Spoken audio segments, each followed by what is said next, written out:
Okay, hi. Hey, if you're new here, welcome to the FitZen project. And if you're not, you already know we don't play small around here. I'm Rachel, corporate project executive by day, yoga teacher and retreat host by passion, and a woman wildly committed to helping you stop outsourcing your power. This show is where structure meets soul, where we regulate the nervous system and scale the business, and where we stop pretending burnout is normal. Quick love to the humans and brands that brought this show, and I actually use all these in real life. Rage Create for bold, creative entrepreneurs, Lotus and Luna, Lifeform Yoga Mat, my ride or die, and Breathwork with Tabitha DeBruin. She is a game changer. Links are in the show notes. Support the ones that support this work. And all right, let's get it. Let's talk about today.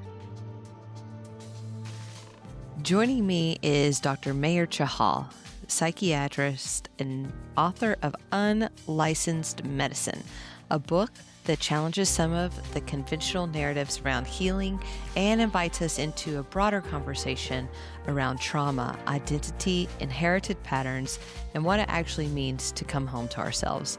Because if we're honest, a lot of people are doing the quote unquote right things and checking the boxes, following the protocols, achieving the success, and still feeling disconnected. And that's where conversations like this matter. So if you're someone who believes healing includes the mind and the nervous system, science and self-awareness, structure and something deeper, you're in the right place. Now, Dr. Chahal, I am so honored to have you here. Welcome to the FitZen project. Thank you for having me. Yeah.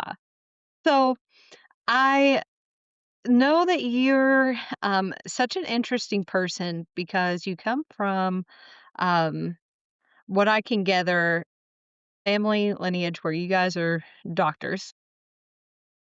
You did the doctor thing, and now you are a doctor in a new realm.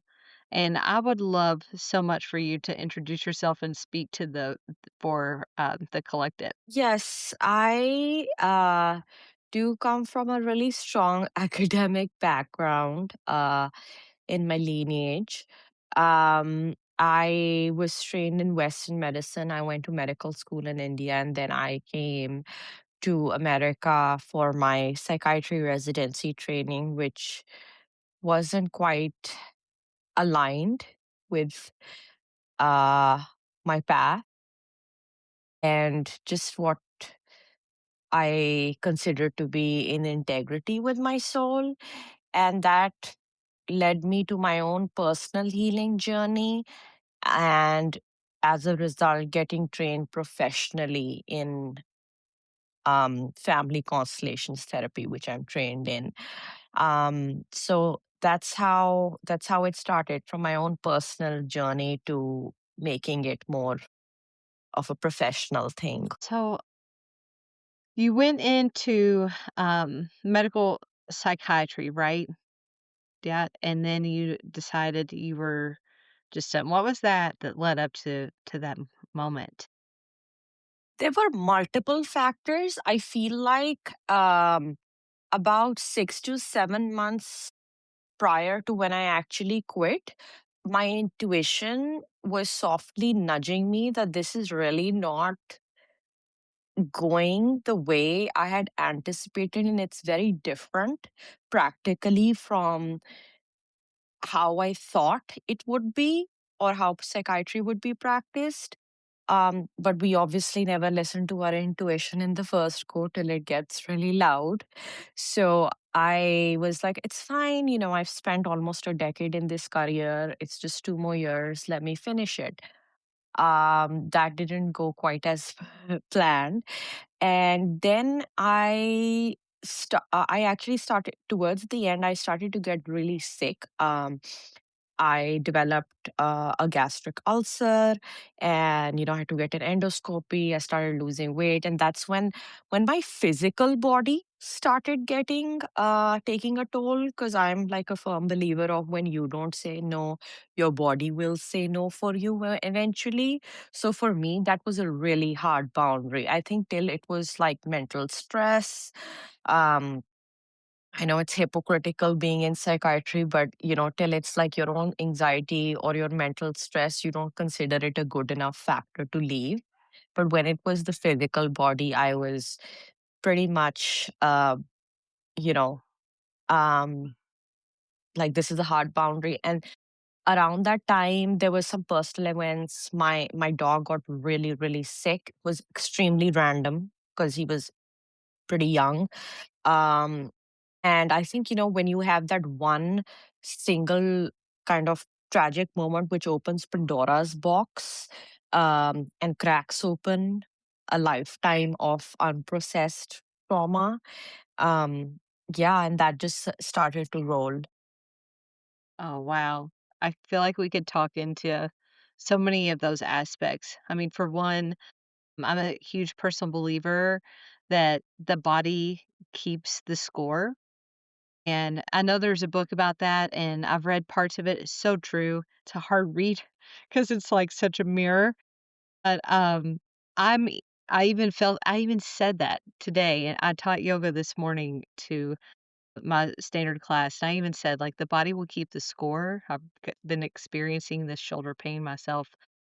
I've gotta figure out what that is, but that's on me, but, yeah, I can only imagine those things showing up for you and your intuition's already speaking in a language. And then on top of that, I know pets in general, they alchemize for us, and when we ignore that, they can show us as a mirror as well with their own dysfunctions and slowdown, which is wild. I've heard that several times through several people. So, when your body was acting in that way and you are now tuned in to what is actually going on, what was that like for you when you had to kind of reconcile your moment? It was really, really hard because, touchwood, I'm somebody who is pretty physically robust when it comes to like immunity wise. Um, And I had never been that physically sick in my life, to the extent that I was like throwing up every day for 3 weeks in a row. I lost about like 10 pounds in 10 days.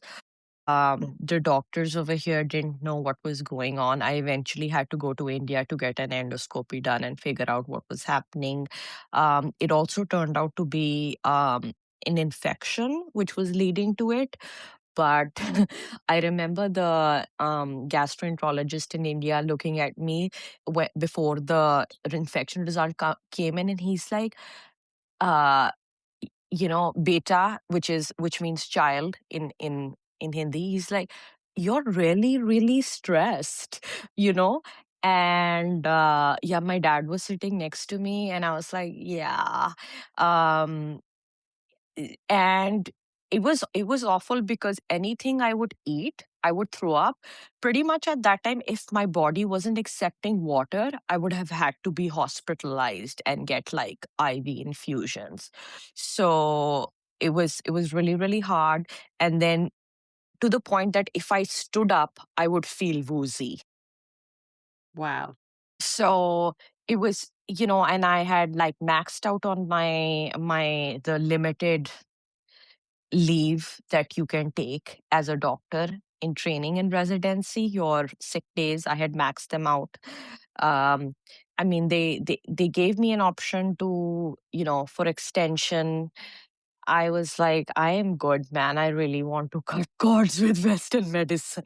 So yeah, I will say that my program was very, very nice, and I have a lot of respect for my program director, my colleagues. I always say this: the patients were the least of the problem, the least of the problem. It was not an individual level problem, it was just the way the system is designed, function, and operates. And everybody is just kind of being a soldier in that kind of army setup. Yeah. I feel that in my bones. I mean, I feel like you could speak to that politically, you could speak to that spiritually, you could speak to that on so many levels because, yeah, Western medicine is its own cup of tea for sure. It, um, I don't know about your take on it as much as I know, like mine personally. I feel like you're right. It's not necessarily about the person. It's about masking whatever symptom you're coming into there with. And it's like, are you actually seeing me? Are you? And it's so intricate, even as a woman, and trying to get healthcare here is wild to me.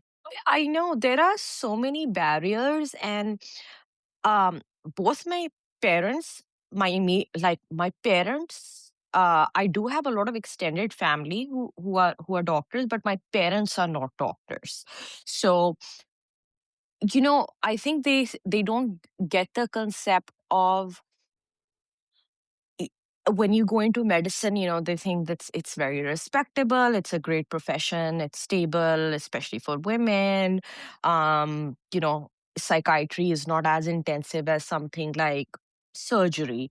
Um, and, they think it's a noble helping profession. However, just personally felt like I was doing more damage and harm than I was actually helping from a sense of purpose. You know, just at the top of my head, like for example, child psychiatry, right? Like that's really where I was like, this is unethical, where the child has not even turned 18, not even started their life, and you have to like slap them on with like three different diagnoses. Uh, and for billing, insurance purposes. So there's so much of overdiagnosing, overlabeling, so many medication trials before even insurance can cover it.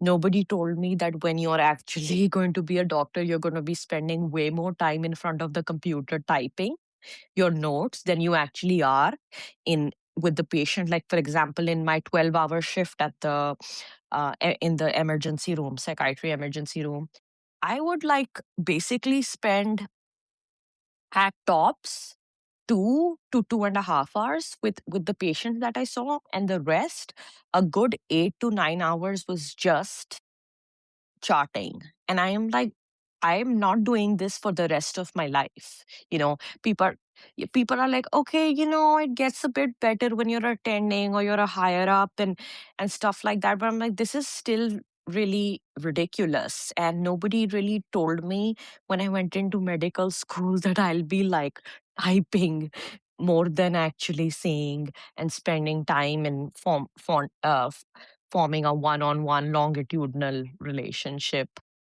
Wow. That's impressive. I don't even think we as just like normal citizens understand that either.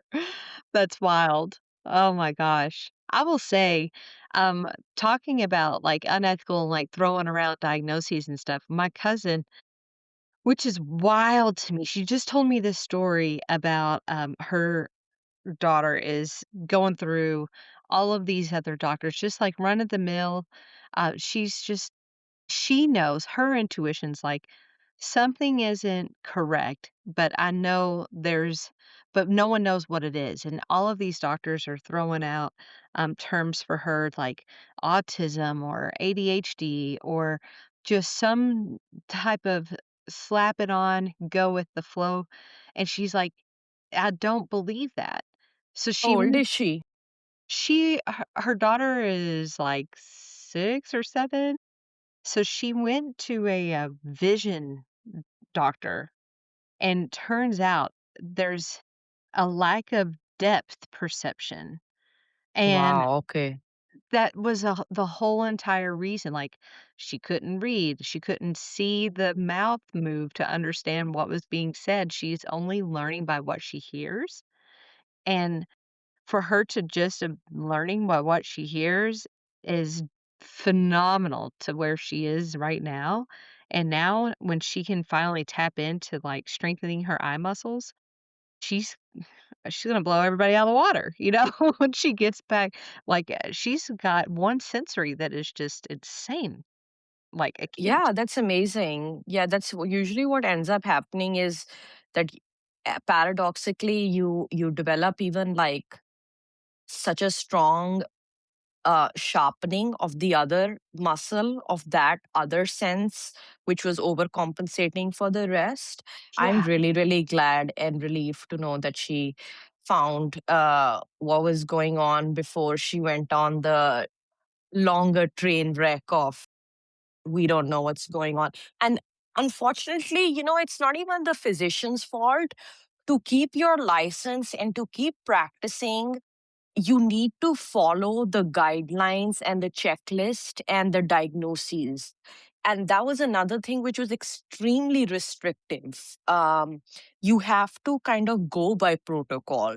And I understand that you need guidelines or certain boundaries or a certain formula or algorithm to work with.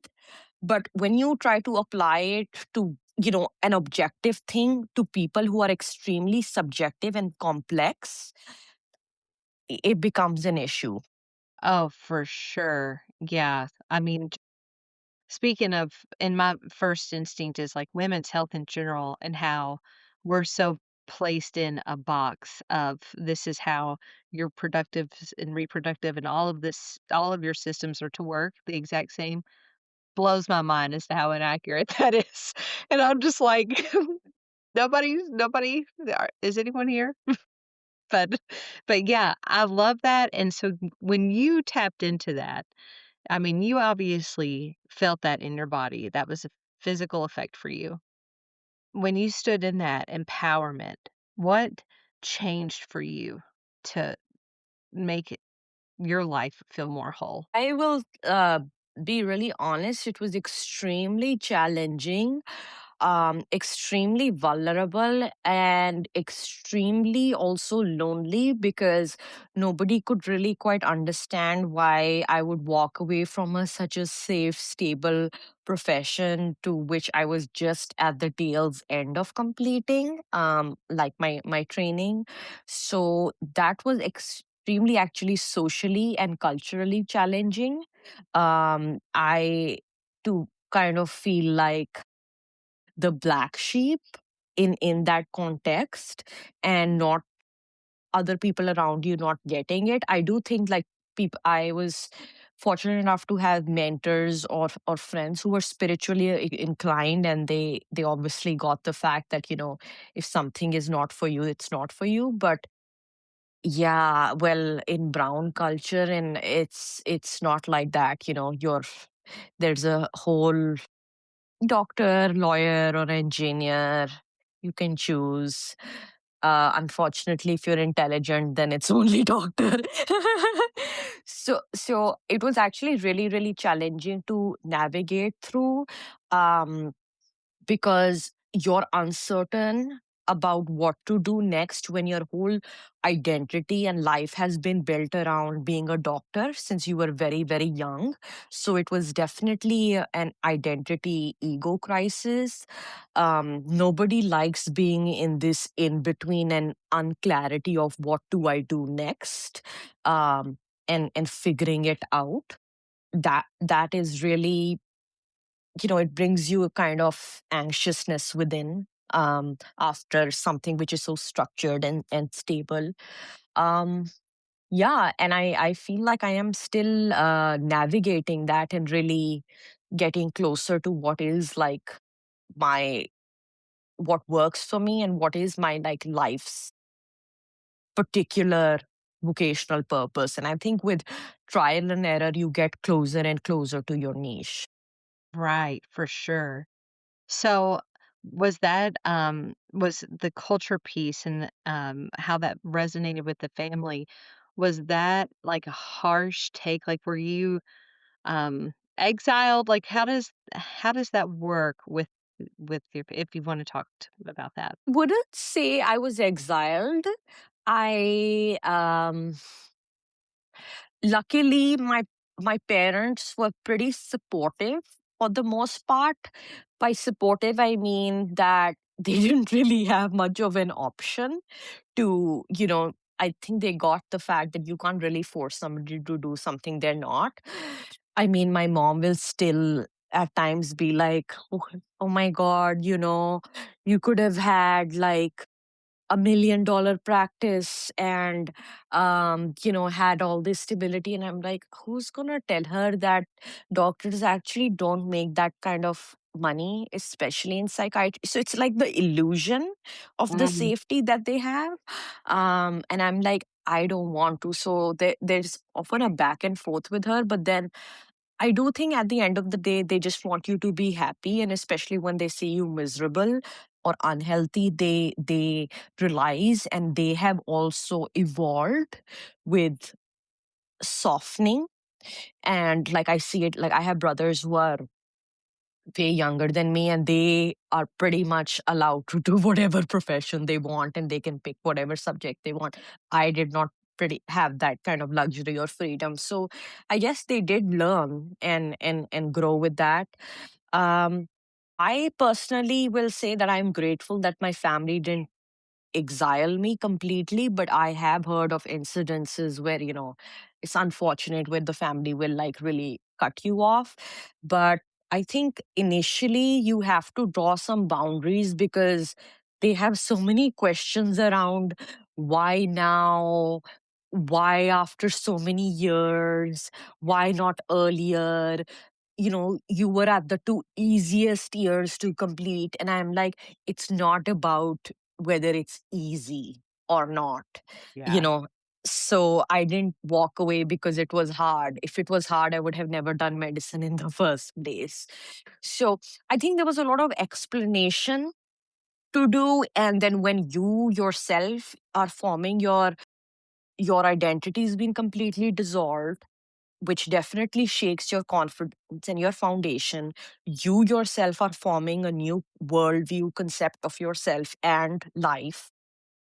And you are not there quite yet with your self esteem and self confidence. And then there is all of this peripheral noise. I do think you have to draw certain boundaries for a certain amount of time just for your own mental sanity and safety. Because, when they're like, okay, so what are you going to do now? Like, I'm figuring it out. Yeah. Yeah. Yeah. So, yeah, I think that's the external noise can further feed into your not so solid self concept. Right. And you had to get over a lot of fear-based concepts too, I'm sure, to be able to even give yourself the space to figure it out. And thank goodness that you did that. It was so I want to talk into your book. So I've got your book, The Unlicensed Medicine, and you're releasing ancestral trauma through the power of your lineage. So tell me, what does that mean? Means that you no longer carry unconscious burdens or patterns, or what some people would on an extreme call generational curses, which have been present in your lineage for a very, very long time and have been played out due to unconscious loyalty to your ancestors and entanglements, and kind of using family constellation language here. So you finally let that kind of sword down or that pattern down, and you move forward unburdened, and take what you can from your lineage. You don't throw the baby out with the bucket. Your lineage also, I'm sure, has wonderful gifts, just like somebody's born into a lineage of musicians or really creative people. So it's you want to take that part with you when you move forward and are pro going toward evolution. So it's about really re-examining what is no longer serving me and as acting as a burden or a self-sabotage pattern, and what is it that I would actually like to be grateful to my ancestors about. I mean, it is because of their sacrifices that I am sitting in front of you today. So, how do you honor them and respect them for their sacrifices, but then also, individuate, become your own person, and honor your own fate. I love you. Like, there's a very common healing sentence in family constellation, which is like, I love you and I will live a full life in your honor, but I return your fate back to you. This is not going to be my fate. Oh, Like, will yeah. you, and almost like asking permission respectfully for, will you please allow me to have a different fate? Wow. Do you think that's why people born into rich families usually stay rich throughout their lineage, or poor people stay poor throughout their lineage? Like they have that constellation DNA, really? I this is a I really like the question, and it's a really complex question because I do think that there are certain energetics, patterns, and relationships with money which are mirrored and passed over lineages. So when it comes to, when you're saying you come from a rich family and does that continue? Unfortunately, even if you think a person is wealthy from outside, the kind of scarcity mindset around money, because a person who never thinks it's not enough will never think it's enough. It's like, I remember Warren Buffett saying that if you're not happy with $100,000, you'll never be happy with $1 billion. And my at least paternal lineage came from, my dad pretty much has like a rags to riches story. So he he and I asked him this actually. I was like, was there any difference in your overall happiness when you had like, when you didn't have money, towards now when you have like all of like status, power, this thing? And he's like, not really. Like, there's no difference in my happiness level. And I think that also goes to show, I think money gives you comfort. I think it gives you freedom of choices, um, but it doesn't automatically translate to that.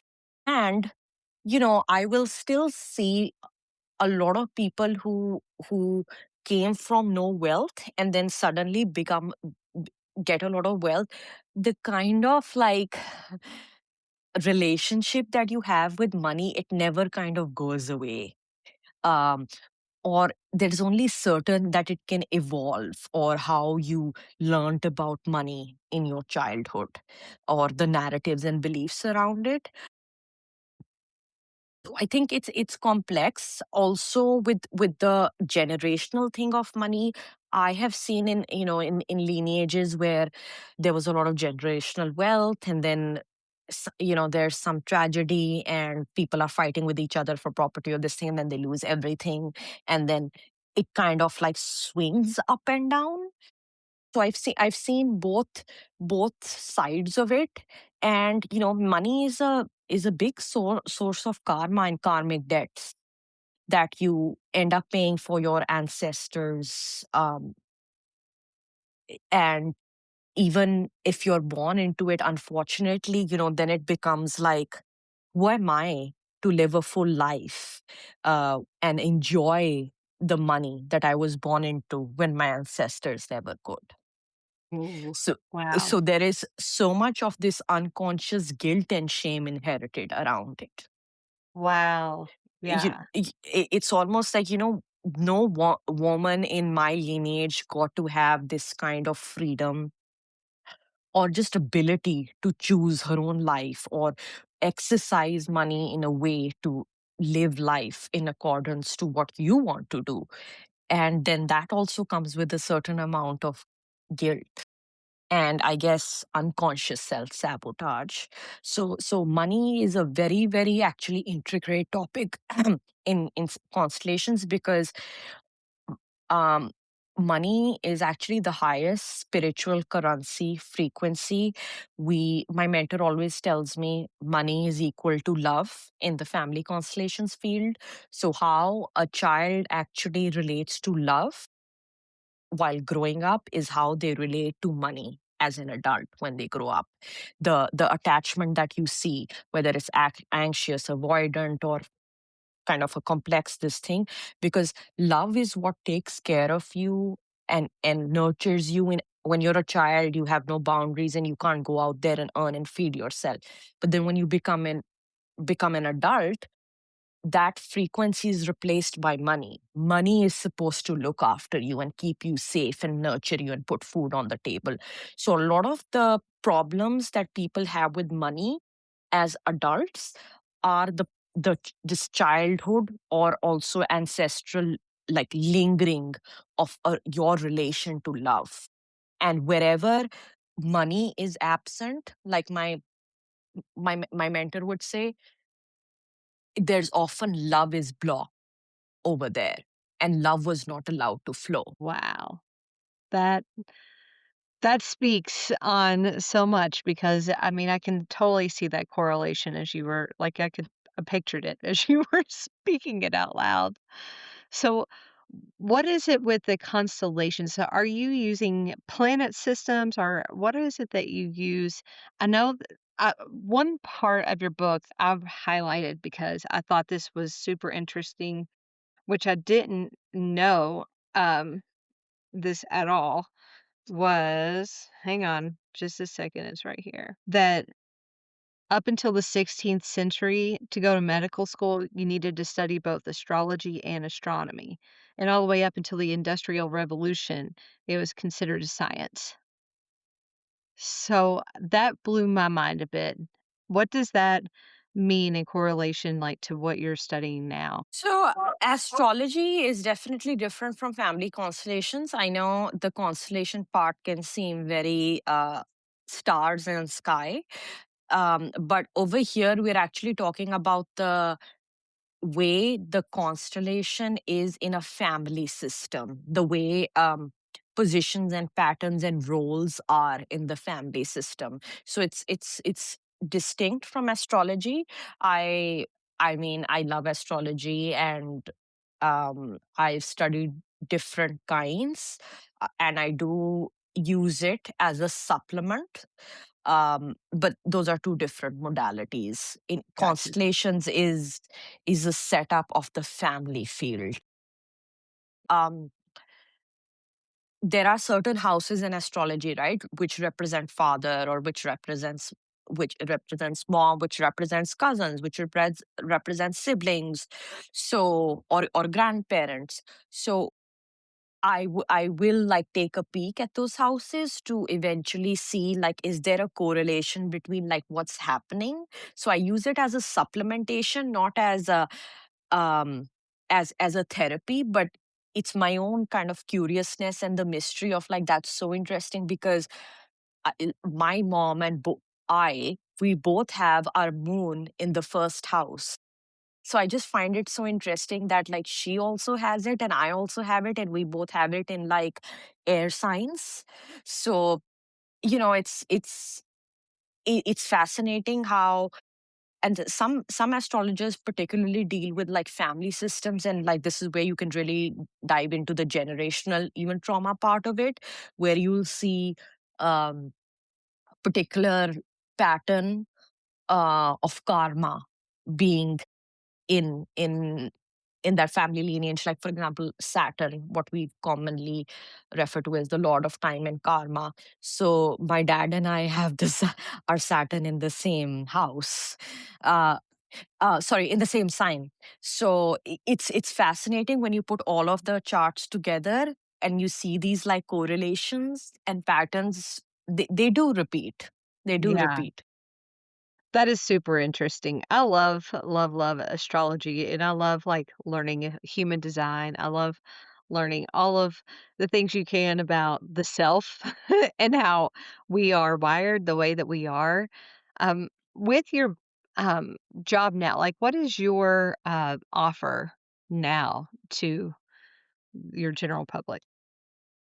So I am currently, I'm going to be actually moving to India for a couple of months. So I am really busy with that move. So I'm taking a pause professionally and really figuring it out. Um, to be very honest and transparent, I think as far as being in this healing profession, first in Western medicine, and then second in constellations therapy, um, astrology.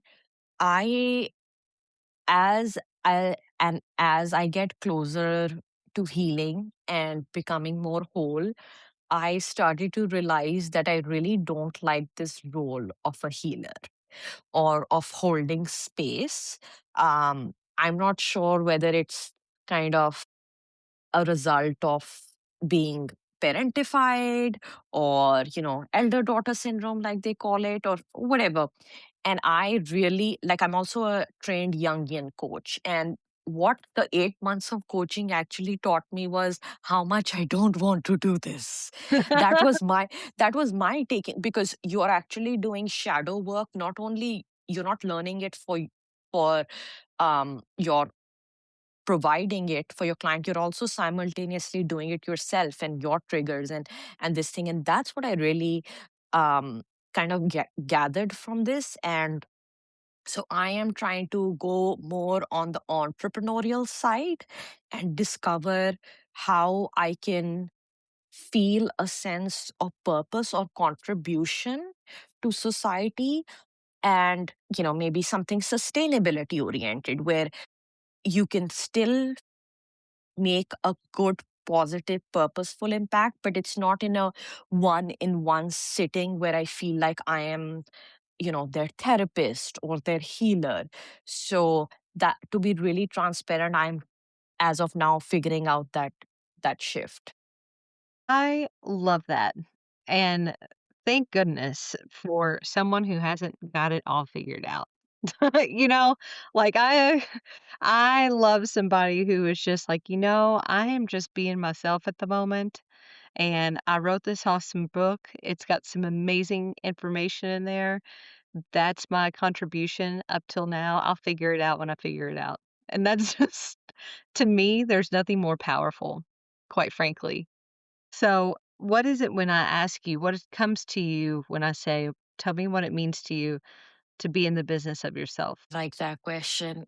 To be in the business of yourself is to requires a lot of solitude, self awareness, which doesn't come overnight or over weeks or over months.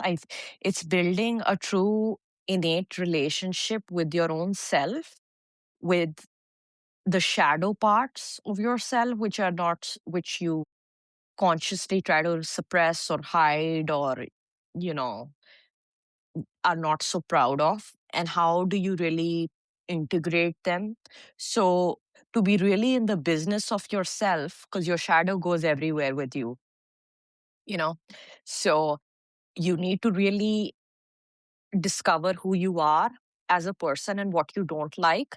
And from my journey of experimenting till now, what I have realized about myself, and I have seen a common pattern with other people, is that you learn more about yourself from doing and realizing that is absolutely not from me, and by the purpose of elimination more than actually um more and more.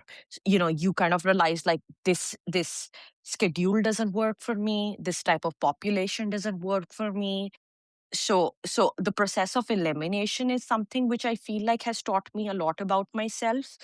um and on a spiritual level, I would say that it's the being in the business of yourself is realizing that you are a spiritual being having a human experience, and how do you create a life. And when we talk about like abundance and wealth, right, it's not just money and financial abundance. You want that vibrates throughout all parts of your life. And that requires you to really be intentional and take action from your soul, take actions aligned with your inner knowing and intuitiveness. And that is an ongoing process. And I always used to think over planning leads to disappointment, and I recently read this quote in some in this book. I am not sure who it is by, but it was like, when you plan, God laughs. Yeah. you know so I think it's great to have goals and visions, but I am at a stage where life is so uncertain. Take it month by month and have monthly goals and monthly visions, and have a idea and a sense and a direction of where you're going, or where your soul is nudging you to go, and not so much ABCD, because that didn't quite work for me in medicine. So again, I think I have learned a lot by the process of elimination and everything which didn't work out. And to continue to thrive in the business of being as yourself, it's very difficult to do something which is just based on intrinsic motivation. You're eventually going to run out. And that's when people suffer from burnout and stuff like that. So you have to create in alignment, because for your soul to give you more energy and purpose and passion, and for you to keep going, um, that's where you need that kind of intrinsic motivation, and that only comes from knowing yourself and living in alignment with Yeah. yourself. For sure. I was in a cohort with Bunny Young earlier this year, and she talked a bit about how to energize yourself is through there's two types of solar energy, like your solar plexus energy, which would be your soul, and or your sun solar energy that is external bringing in. And that external sun, there's gonna be cloudy days, there's gonna be all sorts of different types of days that are gonna be extrinsic. But when you can intrinsically be energized, that's how you know you're following your business and being Absolutely. Absolutely. Absolutely. And I think that's what my mentor also pointed out to me. She said, one of the reasons that you burnt out in medicine was because it was based on so much extrinsic motivation of things which are good on paper, like social status and money, and you're a doctor and cultural stuff. And a lot of it, even shame and guilt driven. A lot of it, like pressure, shame. But the problem is that that burns you out, and you one day run out of it to go on when nothing is quite working. And that's why they say entrepreneurship is like self growth on steroids, because when nobody else like believes in you, you have to, or there's no revenue coming in. How do you go on? Because you believe in yourself and your vision, and you have that intrinsic motivation, and that doesn't quite have an expiry date like the extrinsic one, yeah. which is based on like society's image and illusion that you're trying to keep up with. My goodness, yeah. I feel like I can see you moving back to India, which obviously you are, and then you're gonna come into this whole, motivational identity for women there and give them permission to do exactly what you're doing, like dropping the ego and the expectations and the shame and the low level vibrations and coming into your highest power. I totally see that for you. Thank you. 100%. Yeah. Thank Yeah. you. You're Yeah, I think welcome. it's always hard to be the first one to do something, because it's lonely, and then there's a lot of like taboo and resistance thrown at you, especially as a woman, especially as a brown woman. Um, but I always say that I think one of the qualities that I admire or I like about myself is courage and bravery. And that Yeah. also I attribute to my Punjabi lineage, which is, we are a tribe of warriors and soldiers. So I think that's what has gone. passed on epigenetically. And like I said, you don't want to get rid of everything. Yeah, right. I totally am getting like Wayfinder vibes, One thing, and if you what's one question you would like the next guest to answer, um, or hear when you listen to the FitZen project again? What's one question you'd like to leave behind Question in particular for them or for the podcast? for them? What would For you like them. to hear answered by the next best person I've got coming in? What do you absolutely hate about today's society and world? Perfect. Oh, I can't wait to ask that now. Oh, that's gonna be great. Oh, Yeah. well, What makes you resentful about today's world? yeah, that could be a whole podcast by itself, I do feel like. And then Because I like going the shadow realm because the peaches and the rainbows and like just meditate your way out of everything and zen and blah blah blah blah blah. I like to be like raw, vulnerable, and authentic, and I think my book is a really good example of the rawness and the depth and the authenticity of things. yeah, I would say so as well. I've not finished it 100%, but I've been in it and I'm like, "Yep, this is a woman I wanna talk to." Like, Thank right you. now. Thank you. Oh, thank you. Wow. Well, thank you so much, Dr. Mehar, and I loved having you on here. I'm so glad we had the chance to unite and come together over this book. It's fantastic. And I'm not even gonna say if or do you want to put out if someone wants to find you or how to find your book, or what would you like to lead them to? My book is available on Amazon. It is available on Kindle. It is soon going to be available on the audio version on Audible in May. I believe it's also available in like Barnes and Nobles to order online. Um, yeah, so that's where the availability of the book goes. You can also get it off my website, drmeherchahal.com, and it takes you, like, you press the link and it takes you to the book. And if anybody wants to contact me, my email is info@drmeherchahal.com. I am happy to get in touch, chat, just have a conversation or answer any questions. Awesome. Well, I totally appreciate you and best of luck with your new move. It's going to be Thank you. fantastic. Thank you. Thank you so much. I appreciate that. One of the things I loved most about today's conversation with Dr. Mayer Chahal is the reminder that healing isn't always about finding the next answer. It's sometimes about asking better questions, about getting honest, about the stories we've inherited, the patterns we've normalized, and the places we have handed our power away without even realizing it. If this episode resonated, send it to someone who needs this conversation. And if you're loving what we're building here at the FitZen project, I'd be so grateful if you subscribed, left a review, and shared the show. It genuinely helps these conversations reach more people.